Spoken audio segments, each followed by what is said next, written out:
হারাম সম্পর্কে একাধিক আয়াত এসেছে, একাধিক হাদিস এসেছে। সুতরাং আপনার জায়গায় যেখানে আপনার ডিস্টার্ব আছে সেই জায়গাটা আপনি খুঁজে বের করুন, খুঁজে বের করে সঠিক ট্রিটমেন্ট দিয়ে সোজা রাস্তা ধরুন, ইনশাআল্লাহ কাজে লাগবে। আর না হলে কিছু কাজে লাগবে না। এগুলো সব কিন্তু বড় মাপের গুনাহ, কবিরা গুনাহ। নামাজ ছেড়ে দেওয়া কবিরা গুনাহ, রোজা ছেড়ে দেওয়া কবিরা গুনাহ, ইচ্ছাকৃতভাবে বেটা ছেলে মেয়ে ছেলের বেশ ধারণ করা এটা কবিরা গুনাহ, ইচ্ছাকৃতভাবে মেয়ে ছেলে বেটা ছেলের বেশ ধারণ করা এটা হলো কবিরা গুনাহ, এটা হলো কবিরা গুনাহ। মিথ্যা বলা কবিরা গুনাহ, সুদ খাওয়া কবিরা গুনাহ, মদ খাওয়া কবিরা গুনাহ, লটারির টিকিট বিক্রি করা কবিরা গুনাহ, মদ খাওয়া কবিরা গুনাহ, মায়ের সঙ্গে খারাপ আচরণ করা, বাপের সঙ্গে খারাপ আচরণ করা কবিরা গুনাহ, ইচ্ছাকৃতভাবে নিজের পরনের কাপড়টা গাঁটের নিচ পর্যন্ত ঝুলিয়ে পড়া এটা কবিরা গুনাহ, বেটা ছেলে রেশমের পোশাক পরিধান করা এটা কবিরা গুনাহ, বেটা ছেলে স্বর্ণ ব্যবহার করা, সোনা ব্যবহার করা এটা কবিরা গুনাহ। এগুলো সব কিন্তু বড় বড় মাপের গুনাহ। কিছু কম বেশি প্রায় আমি 137 থেকে 40টার কাছাকাছি খালি কবিরা গুনাহ পেয়েছি। আল্লাহ রাব্বুল আলামিন বলে ইন তাজতানিবু কাবাইরা মা তুনহাউনা আনহু নুকাফির আনকুম সাইয়্যাতিকুম ওয়া নুদখিলুকুম মুদখালান কারীমা। বান্দা তোমরা বড় গুনাহগুলো থেকে বেঁচে থাকো, বড় গুনাহগুলো থেকে পরহেজ করো, বড় গুনাহগুলো থেকে দূরে থাকো, আমি আল্লাহ তোমাদের ছোট গুনাহগুলোকে maaf করে দিয়ে সম্মানজনক স্থানে প্রবেশ করিয়ে দেব। জোরে বলবেন না, আরো জোরে বলবেন না। কি হবে? কি হবে? দুটো পয়সার জন্য ইনকাম একটু বেশি হবে মনে করে কার বাঁশ কোথায় বিক্রি করে দিচ্ছি, কার পুকুরের মাছ তুলে কোথায় যে ঝেড়ে দিচ্ছি, এটা কি মুমিনের লক্ষণ হতে পারে? এটা কি ইমানদারের লক্ষণ হতে পারে? কখনো হতে পারে না। দুটো পয়সার জন্য গতকালকের চপ বেগুনি আজকে বিক্রি করে দিচ্ছি, দুটো পয়সার জন্য কানা বেগুন আর ভালো বেগুন পাইল করে দিয়ে বুড়ো কাস্টমার হলে তার ব্যাগেতে ঢুকিয়ে দিচ্ছি, দুটো পয়সার জন্য ছোট পটল আর বড় পটলগুলোকে পাইল মেরে পানি তত্তরা মেরে দিয়ে রানিং কাস্টমার দেখে তাকে ব্যাগেতে ঝরে দিচ্ছি। এটা কি মুমিনের লক্ষণ হতে পারে? পারে না। তাকান আমার দিকে খেয়াল করে, যা যেখানে ডিস্টার্ব আছে সেই জায়গাটা খুঁজে বার করে, না হলে কোনো কাজ হবে না। মৃত্যু কোন সময় এসে যাবে, মওত কোন সময় এসে যাবে, তখন কিন্তু আর কান্নাকাটি করলেও হবে না, তখন কিন্তু আর কান্নাকাটি করলেও হবে না। এটা মুমিনের লক্ষণ নয়। এই জন্য রব্বুল আলামিন আল্লাহ কোরআনে কারীমের মধ্যে বললেন وَمِنَ النَّاسِ مَن يَقُولُ آمَنَّا بِاللَّهِ وَبِالْيَوْمِ الْآخِرِ وَمَا هُمْ بِمُؤْمِنِينَ। আল্লাহ সুন্দর করে বললেন وَمِنَ النَّاسِ مَن يَقُولُ آمَنَّا بِاللَّهِ وَبِالْيَوْمِ الْآخِرِ وَمَا هُمْ بِمُؤْمِنِينَ। আল্লাহ সুন্দর করে বললেন وَمِنَ النَّاسِ مَن يَقُولُ آمَنَّا بِاللَّهِ। মানুষের মধ্যে এমন কিছু মানুষ আছে মান আমানা বিল্লাহ, যারা বলে আমরা আল্লাহর উপর ঈমান এনেছি, আল্লাহর উপর ঈমান এনেছি। সুদখোর বলছে আল্লাহর উপর ঈমান এনেছি, মদখোর বলছে আমিও মুসলমান আল্লাহকে মানি, যে বাড়ি ভেঙে দিচ্ছে সেও বলছে আমি আল্লাহকে মানি, আমিও ঈমান এনেছি, যে বোতল ছুঁড়ে দিয়ে গাড়ির কাঁচ ভেঙে দিচ্ছে সেও বলছে আমিও মুসলমান আল্লাহকে মানি, ঈমান এনেছি, যে লটারির টিকিট বিক্রি করে সেও বলছে আমিও মুসলমান, ঈদ বকরিদ পড়ি, জুম্মা পড়ি, আমিও আল্লাহকে মানি, ঈমান এনেছি। আল্লাহ বলে মানুষের ভিতরে এমন কিছু মানুষ আছে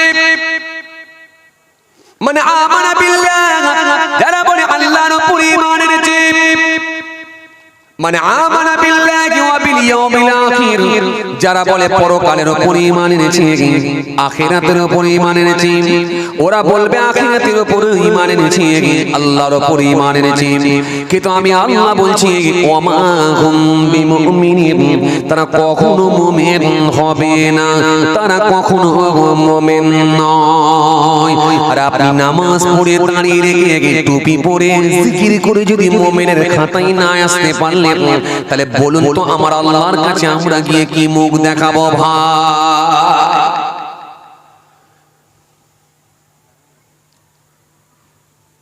আজ খুব বেশি দীর্ঘায়ু করব না, খুব বেশি লম্বা চওড়া করব না। কোরআনকে সামনে রেখে, হাদিসকে সামনে রেখে দু চারটে কথা প্রয়োজনীয় হাদিস, প্রয়োজনীয় কোরআনের আয়াত, প্রয়োজনীয় হাদিসগুলো একটু তুলে ধরছি। খুব বেশি আলোচনা করতে হবে, সব আপনারা জানেন। সুদের বিরুদ্ধে যে ধারাবাহিক আলোচনা করতে হবে এমনটা না, মদ সম্পর্কে যে ধারাবাহিক আলোচনা করতে হবে এমনটা না, ঘুষ সম্পর্কে যে ধারাবাহিক আলোচনা করতে হবে এমনটা না, সব আপনাদের জানা আছে। খালি আমি একটু করে ধরিয়ে দিচ্ছি, সব আপনাদের জানা আছে। সুতরাং আপনি নামাজ পড়ছেন, আপনি মুখে দাঁড়িয়ে রেখেছেন, আপনি নামাজ পড়ছেন, আপনি মুখে দাঁড়িয়ে রেখেছেন, আপনি বড় জুব্বাও পরেছেন, মাথায় টুপিও দিয়েছেন, দাঁড়িয়েও রেখেছেন। জোহরের নামাজ আছে, আসরের নামাজ আছে, মাগরিবের নামাজ আছে, ইশার নামাজ আছে, ফজরের নামাজ আছে। ফজরের নামাজ পড়ে নিয়ে সোলাপুর বাজারে এক কাপ লাল চা খেতে গেছেন। এক কাপ লাল চা খেতে গিয়ে চায়ের দোকানে গিয়ে বসলেন। হঠাৎ করে আপনি দেখতে পেলেন একটা স্টনচি ভর্তি ট্রাক্টর আপনার সোলাপুকুরের দিকে ঢুকছে। যখন স্টনচি ভর্তি ট্রাক্টর একটা সোলাপুকুরের দিকে ঢুকছে, তখন আপনি এক চাচা হঠাৎ করে পাশে আর একটা চাচাকে জিজ্ঞাসা করলেন, খালেক ভাই, এই স্টনচি ভর্তি ট্রাক্টরটা কার বাড়িতে যাচ্ছে একবার বলো। এখানে যদি খালেক ভাই যদি কেউ থাকে যেন রাগ করেন, আমাকে কেন বলছে, তওবা তওবা, আমি এটা বলছি না, আমি জাস্ট বোঝানোর জন্য কথা বলছি। আপনি এক মুরব্বি চাচা খালেক ভাইকে জিজ্ঞাসা করলেন, খালেক ভাই, স্টনচি ভর্তি ট্রাক্টর কোথায় যাচ্ছে বলো। খালেক ভাই সেই সময় বলল, ভাই এটা তো রহিম ভাইয়ের ছেলের ট্রাক্টর ঢুকছে। এই রহিম ভাই থাকলে যেন আমি জাস্ট বোঝানোর জন্য বলছি। খালেক ভাই বলছে এটা রহিম ভাইয়ের ছেলের ট্রাক্টর ঢুকছে, রহিম ভাইয়ের ছেলের। যখন বলেছে রহিম ভাইয়ের ছেলের ট্রাক্টর ঢুকছে, তখন আপনার মাথাটা একটু গরম হয়ে গেল। খালেক ভাই, রহিমের ছেলে তো কয়েকদিন আগে দেখলাম একটা মোটরসাইকেল কিনে নিয়ে এলো, এখনো নাম্বার প্লেট হয়নি, আবার স্টনচিপের ট্রাক্টর ঢুকিয়ে দিল, কি ব্যাপার, বাড়ি বাঁধবে নাকি? তখন আপনি খালেক ভাই সেই সময় বললেন, খালেক ভাই শোনে, আমি কয়েকদিন আগে দেখলাম, 3 দিন আগে দেখলাম আমিন নিয়েছে, রহিম ভাইয়ের ছেলে ভিটেটা মাপ করছিল, মাপ দিচ্ছিল। যখন আপনাকে বলল খালেক ভাই রহিম ভাইয়ের ছেলের ভিটের মাপ হচ্ছিল, তখন আপনার মাথা আরো গরম হয়ে গেল। এই কয়েকদিন আগে দেখলাম একটা লাল কালারের মোটরসাইকেল কিনলো, আজকে আবার স্টনচিপের গাড়ি ঢুকলো, এত পয়সা পাই কোথা থেকে একবার বলো। তো রহিমের ছেলে যদি পয়সা পায়, আপনি আর খালেক ভাই সহ্য করতে পারছেন না, সে সময় আপনি বললেন এত পয়সা পাই কোথা থেকে বলো।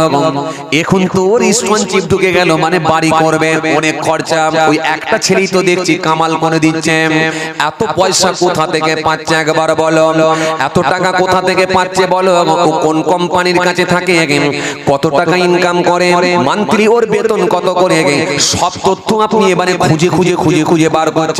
কারণ স্টনচিপের লরি দেখেছে এবং স্টনচিপের ট্রাক্টর দেখেছে, আপনি মেনে নিতে পারছেন না, সারা শরীরে আপনার অ্যালার্জি ফুটে গেল। যদি আপনার সারা শরীরে অ্যালার্জি পড়ে যায়, স্টনচিপের ট্রাক্টর দেখে এটা মেনে না নিতে পারেন, তখন আপনাকে বুঝে নিতে হবে এটা মুমিনের আলামত হলো না।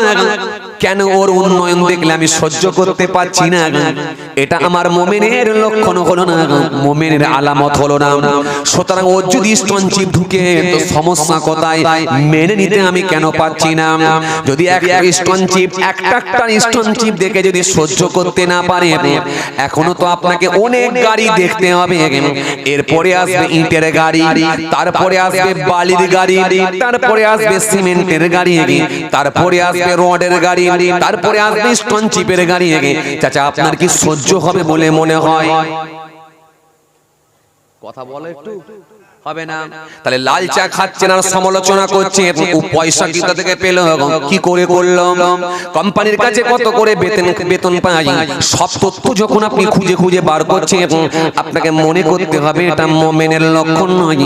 কারণ রাসূল করিম সাল্লাল্লাহু আলাইহি ওয়াসাল্লাম বললেন, ইয়াকুমুল হাসাদা ফাইনাল হাসাদা ইয়াকুলুল হাসানা কামা তাকুলুন নারুল হাদাব। আল্লাহ রাব্বুল আলামিন কোরআনে কারীমের মধ্যে বললেন, ওয়া মিন শাররি হাসিদিন ইযা হাসাদ। আল্লাহ কোরআনের মধ্যে বললেন, ওয়াদ্দা কাসীরুম মিন আহলিল কিতাব লাউ ইয়ারুদুনাকুম মিন বা'দি ঈমানিকুম কুফফারান হাসাদাম মিন ইনদি আনফুসিহিম মিন বা'দি মা তাবাyyana লাকুমুল হক ফাআফু ওয়াসফাহু হাত্তা ইয়াতিল্লাহু বিআমরিহি ইন্নাল্লাহা আলা কুল্লি শাইইন কাদির। বুঝে যাচ্ছে?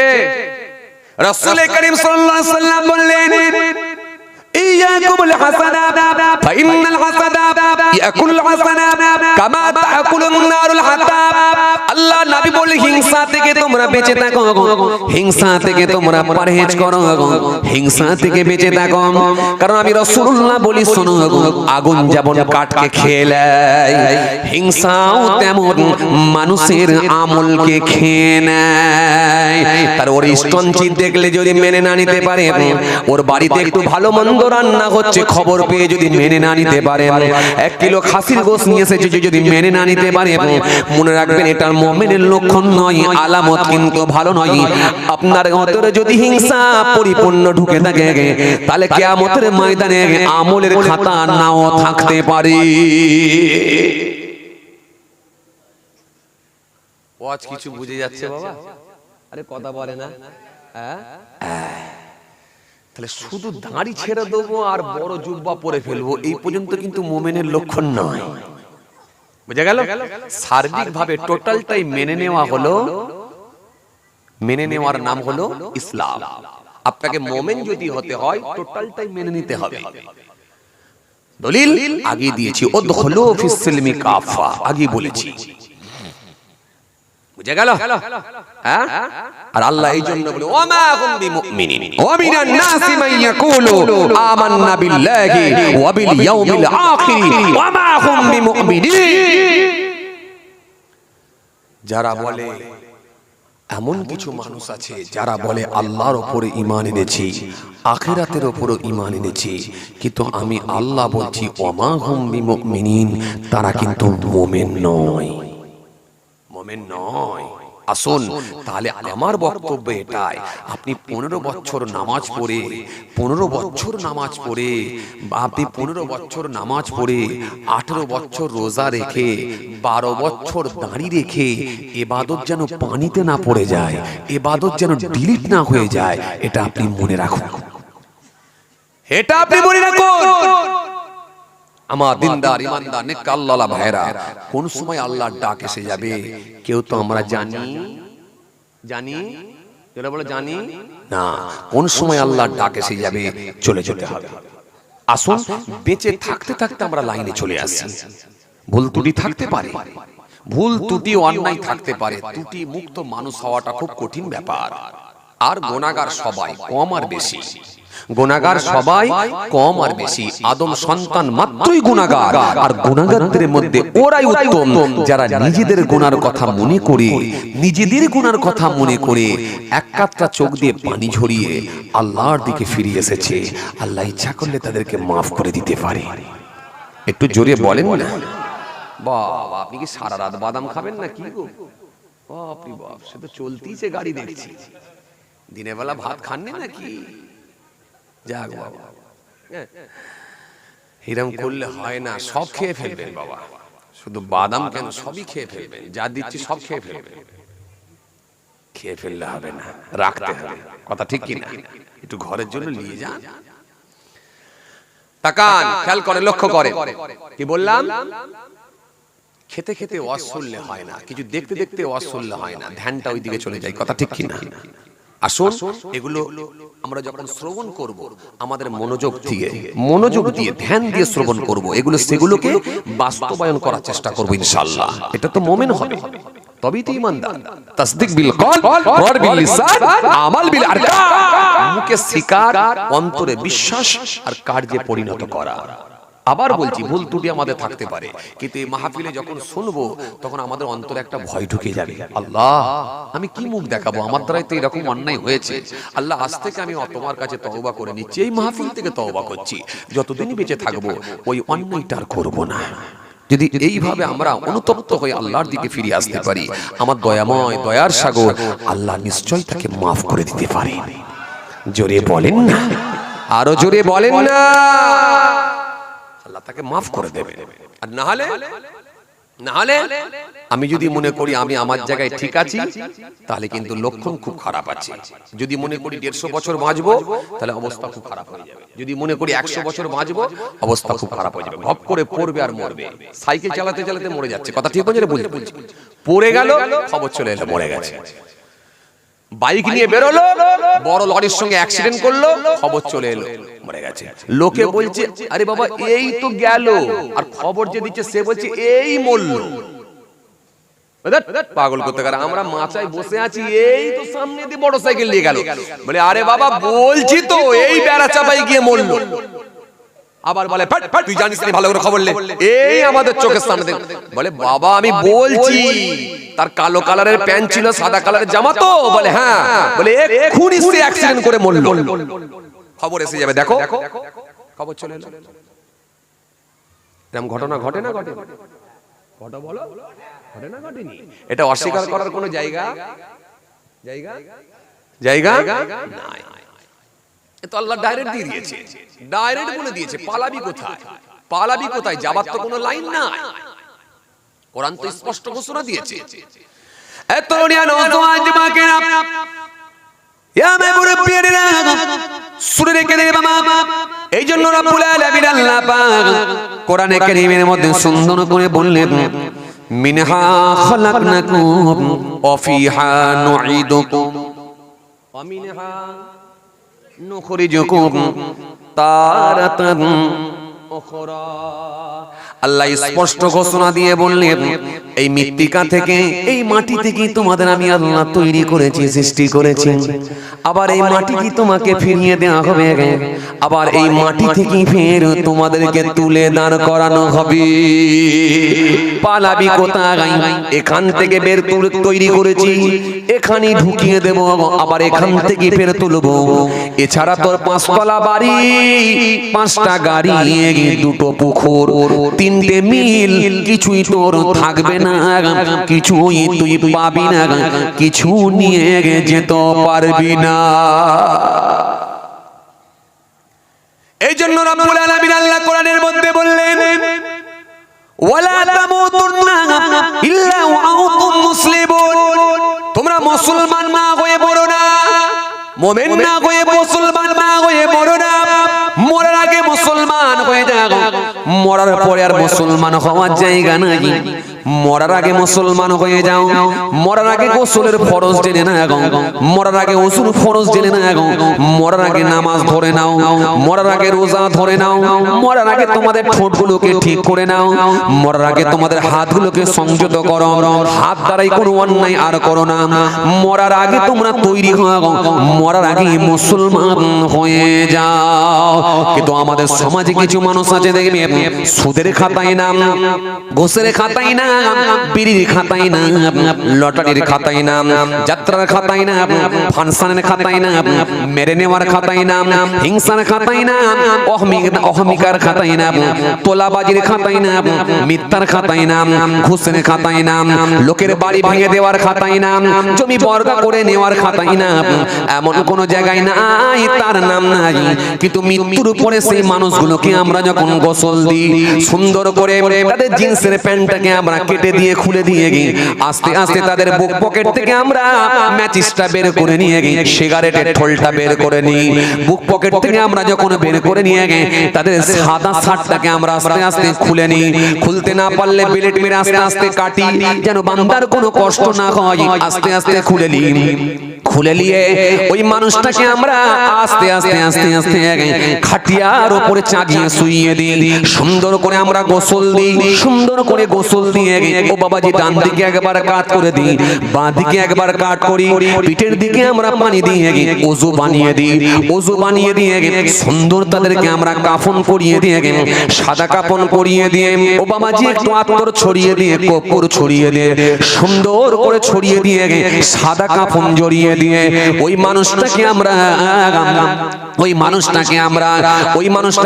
তুলে নিয়ে গিয়ে ওই মানুষটাকে আমরা যখন খামারে নিয়ে গিয়ে মাঠের ওপরে নিয়ে গিয়ে রাখি কলমা জিকির করতে করতে নিয়ে গিয়ে ওখানে রেখে দিই।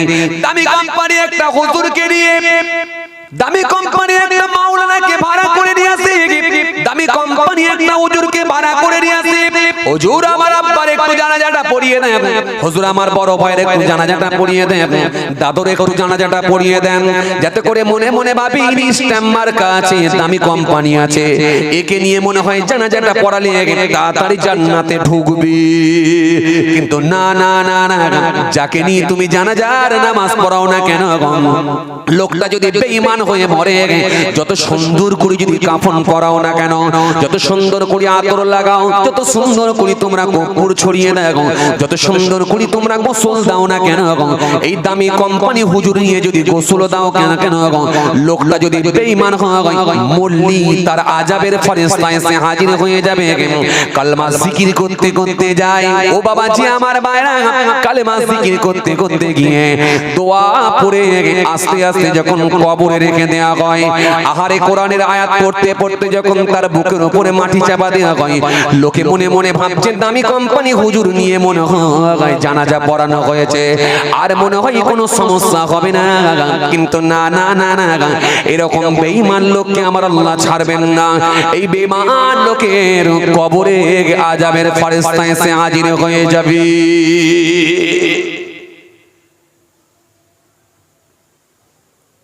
আসুন, নিজের পুটলি নিজে কি উড়িয়ে নিয়ে যেতে হবে, নিজে কি সঞ্চয় করে নিয়ে কিছু তুলে নিয়ে যেতে হবে। কেউ আপনার পাশে দাঁড়াবে না, আপনার পাশে কেউ কথা বলে না, কেউ দাঁড়াবে না, কারোর সুপারিশ কাজ হবে না, কেউ সুপারিশ করতেও পারবে না। যত বড় বড় দাদা হোক না কেন, আমার আল্লাহ এক মুহূর্তে সবকে বানিয়ে দেবেন কাদা। পোকাকে বলবেন খাও এবার বাবা, খাও বাবা, মজা করে খাও।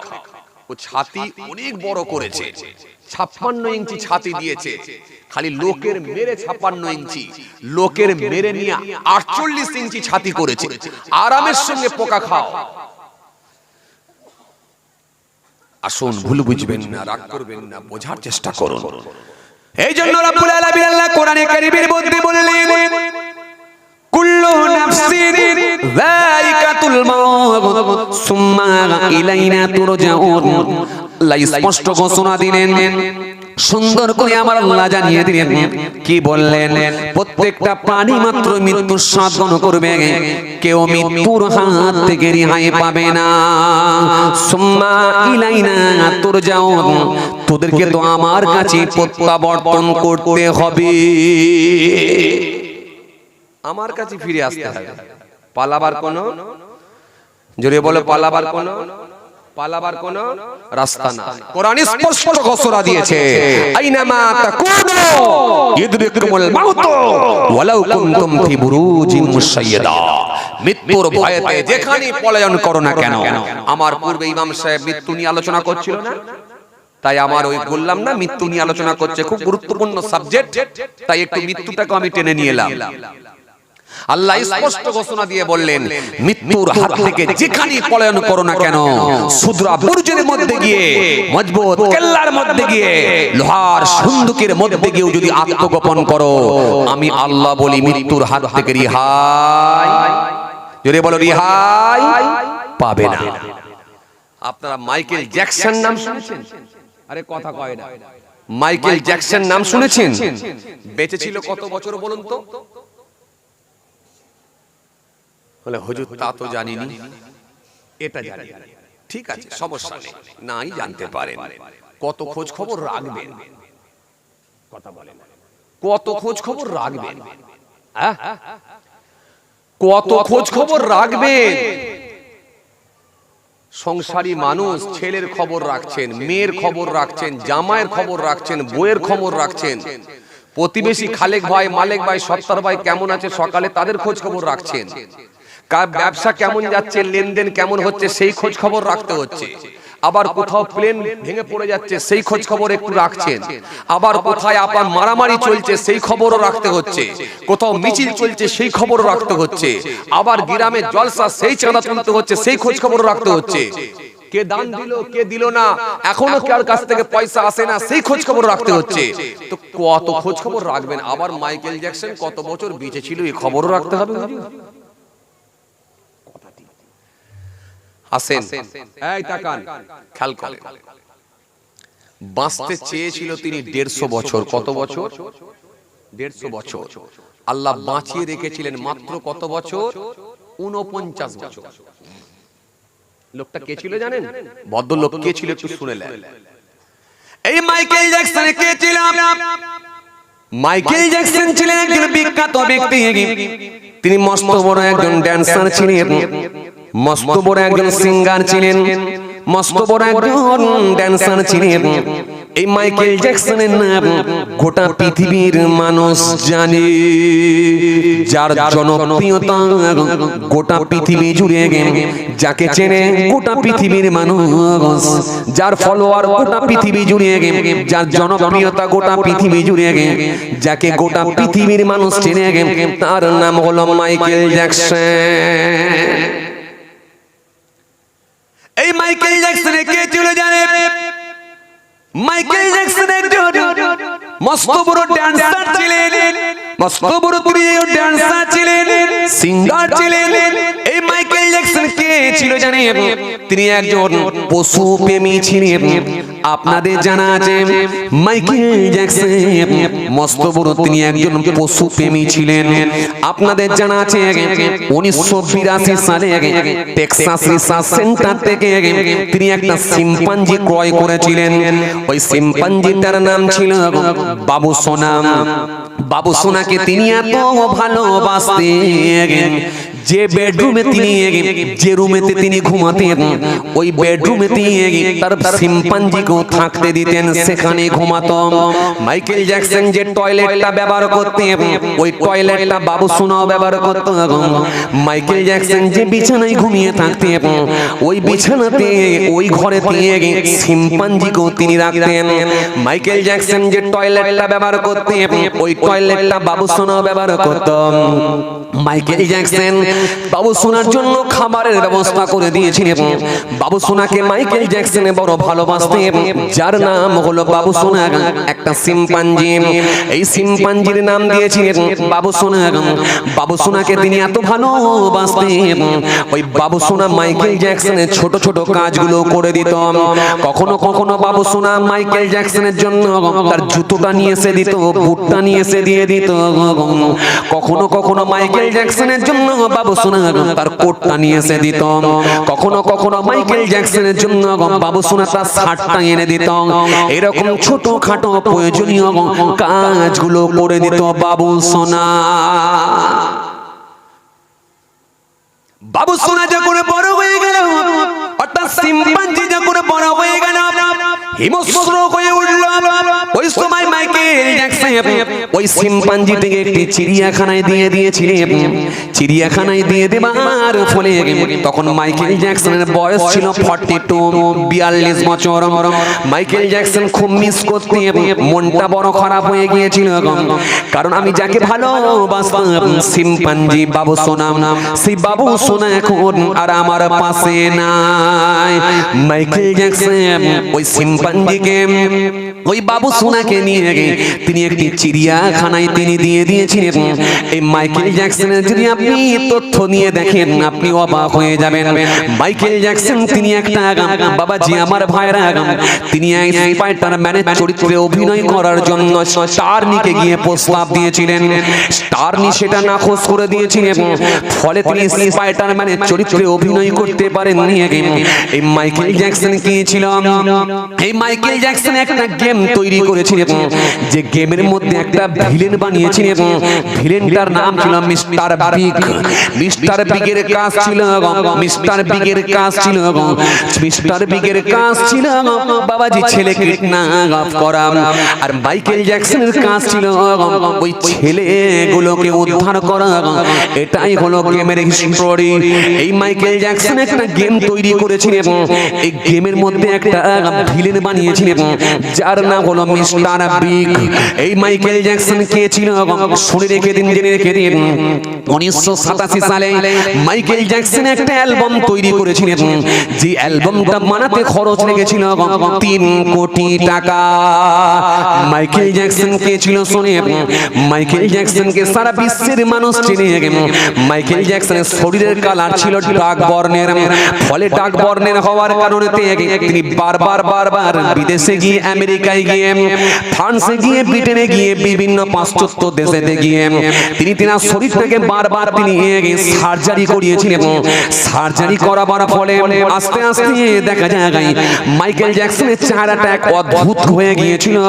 তিনি এক অদ্ভুত হয়ে গিয়েছিল, না ডার্ক বর্ণের আর না ফিট ফর্সা, শরীরের চামড়ার কালার এক অদ্ভুত কালারের হয়ে গিয়েছিল, অন্য ধরনের হয়ে গিয়েছিল। এই মাইকেল জ্যাকসন কে ছিল জানেন?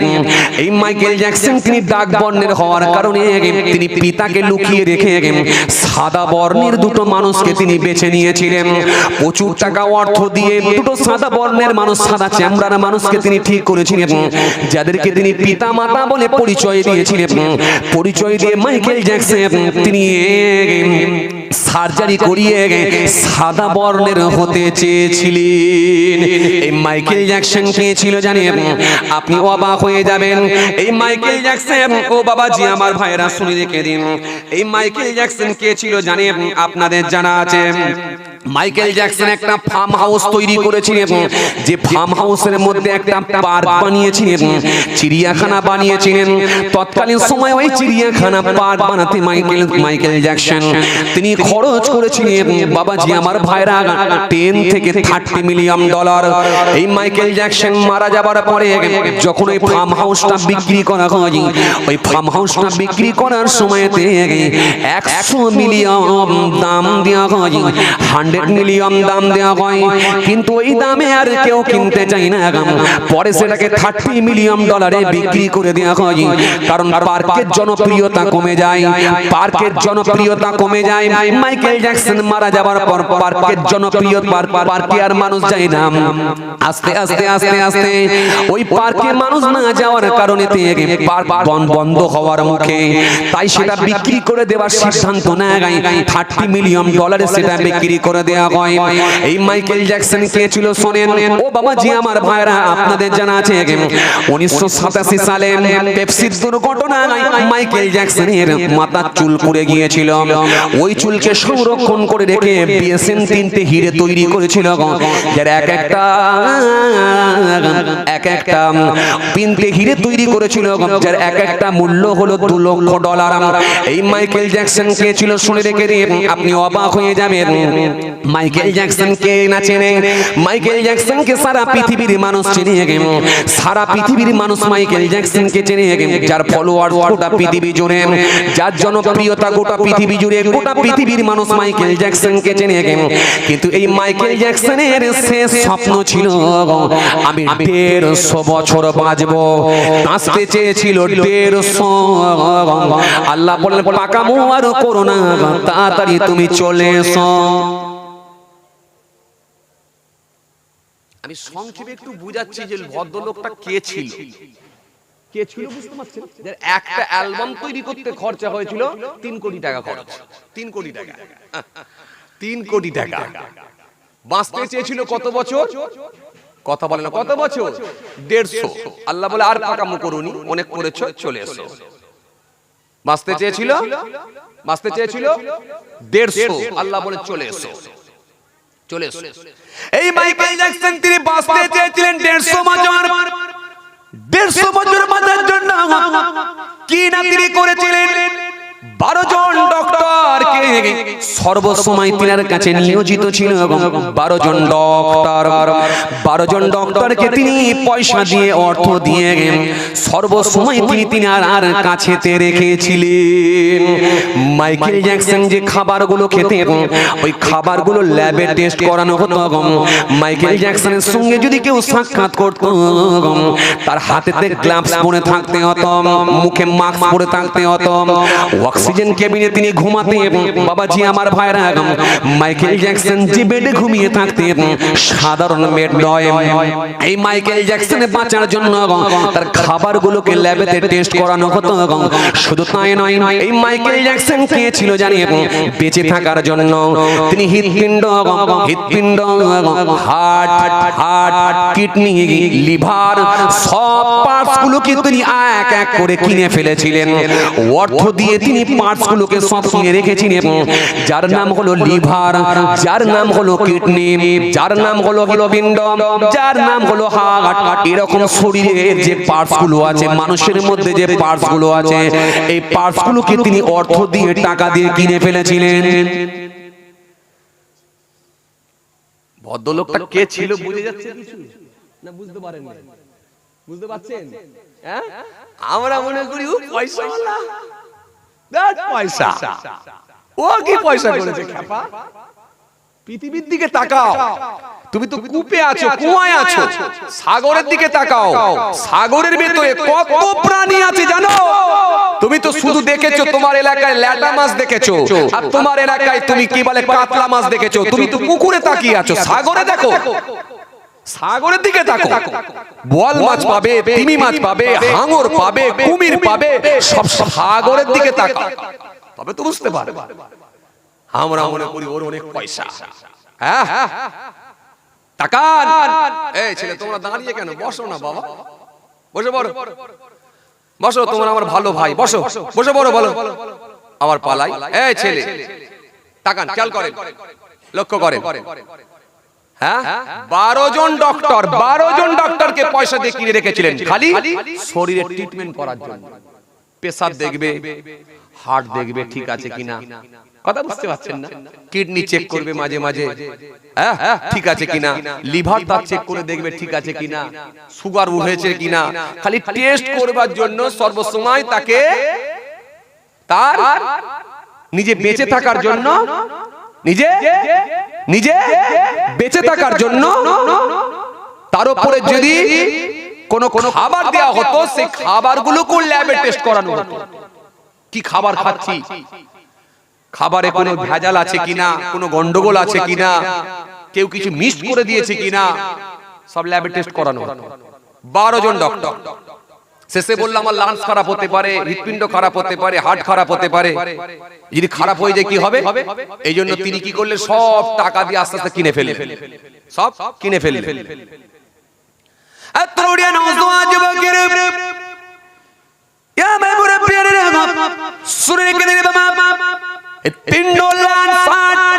যাই বলেন না কেন, লিভার থেকে, কিডনি থেকে যাই বলেন না কেন, সমস্ত পার্টস গুলোকে তিনি কিনে ফেললেন।